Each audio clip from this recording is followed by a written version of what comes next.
اعوذ باللہ من الشیطان الرجیم بسم اللہ الرحمن الرحیم الحمد للہ والصلاة والسلام علی اہلہا اما بعد قال اللہ تبارک و تعالی فی کتابہ المجید و فرقان الحمید بسم اللہ الرحمن الرحیم فقلت استغفروا ربکم انہو کان غفارا۔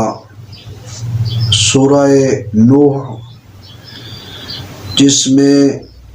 آیہ نمبر 10 ہے، اللہ تعالیٰ اس میں حکم فرما رہا ہے کہ جناب نوح نے فرمایا فقلت، میں نے کہا استغفروا ربکم، تم استغفار کرو اپنے رب سے، انہو کان غفارا، کیونکہ وہ بہت بڑا غفور الرحیم ہے، وہ معاف کرنے والا ہے۔ کہ وجہ علت سبب یہ ہے کہ انسان پر جب بہت بڑی مشکل آئے تو اس کے حل کے لیے استغفار ہے، اللہ کی بارگاہ میں اپنی خطاؤں کو معاف کروانے کا ایک سبب ہے استغفار۔ حتیٰ کہ امیر المومنین علیہ السلام نے دعائے کمیل میں استغفار پر تاکید کی ہے، اور خود فرماتے ہیں بار الہ، کیونکہ وہ خود معصوم ہیں، لیکن کیونکہ ہادی تھے، ہدایت کرنی ہے، اور انہوں نے اس وقت یہ کلمات اختیار کیے ہیں جو تعلیم دعا فرمائی ہے۔ ایسے لفظ ہیں کہ امیر المومنین فرماتے ہیں بار الہ، میرے گناہ معاف فرما جس کے ذریعے میرا رزق بند ہوا ہے، بار الہ وہ گناہ معاف فرما دے جس کے ذریعے میری دعائیں مستجاب نہیں ہو رہی، بار الہ وہ میرے گناہ معاف فرما جس کے سبب رحمت کا نزول نہیں ہو رہا۔ اسی ضمن میں رحمت للعالمین نے فرمایا کہ راوی کہتا ہے میں پاس بیٹھا تھا تو سائل نے سوال کیا یا رسول اللہ، ہمارے گاؤں میں، ہمارے شہر میں قحط سالی ہے، بارشیں نہیں ہو رہی، تو رحمت للعالمین نے فرمایا تم استغفار کیا کرو۔ دوسرا سائل آیا یا رسول اللہ، ہمارے شہر میں، ہمارے گاؤں میں، ہمارے ملک میں جو ہے اموات کثرت سے ہو رہی ہیں، تو رحمت للعالمین نے فرمایا کہ آپ استغفار کیا کریں۔ تیسرا آتا ہے کہ مولا ہمارے ہاں بہت سے ایسے لوگ ہیں جن کی اولادیں نہیں ہو رہی، تو رحمت للعالمین نے فرمایا کہ آپ استغفار کیا کریں۔ پھر ایک آتا ہے کہ مالک بیماریوں کا زور ہے، بیماریاں بہت زیادہ ہو رہی ہیں، لوگ بہت زیادہ مریض ہو رہے ہیں، ان کے لیے کوئی دعا فرمائیں، تو رحمت للعالمین نے فرمایا استغفار کریں۔ ایک چوتھا سائل آتا ہے،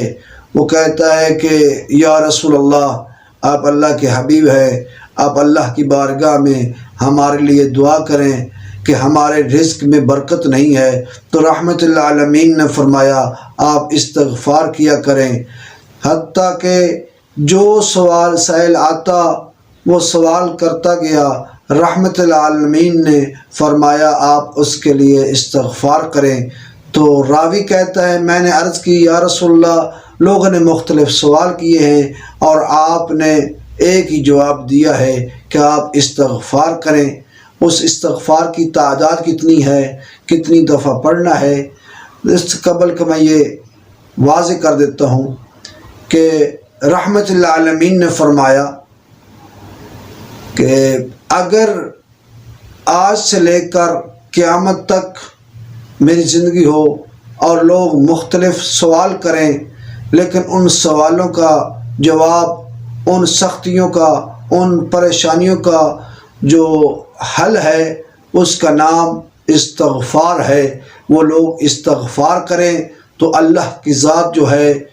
ان پر آسانیاں سختیوں کو ختم کر دے گی اور آسانیاں جو ہے وہ نازل فرمائے گا۔ اگر وہ تنگ دست ہے تو خدا جو ہے استغفار کے صدقے میں اس کی تنگ دستی کو دور کرے گا۔ اگر انسان مریض ہے تو اللہ اس پر جو ہے استغفار کے صدقے میں اللہ اس کو شفا دے دے گا۔ اگر وہ وہاں پر بارشیں نہیں ہو رہی تو اگر وہ استغفار کرتے ہیں تو اللہ جو ہے وہ ان پر بران رحمت کو نازل فرمائے گا۔ اس کی تعداد جو رحمت للعالمین نے بیان فرمائی ہے کہ ہر انسان کو چاہیے 7 تسبیحاں یعنی 700 دفعہ پڑھے استغفر اللہ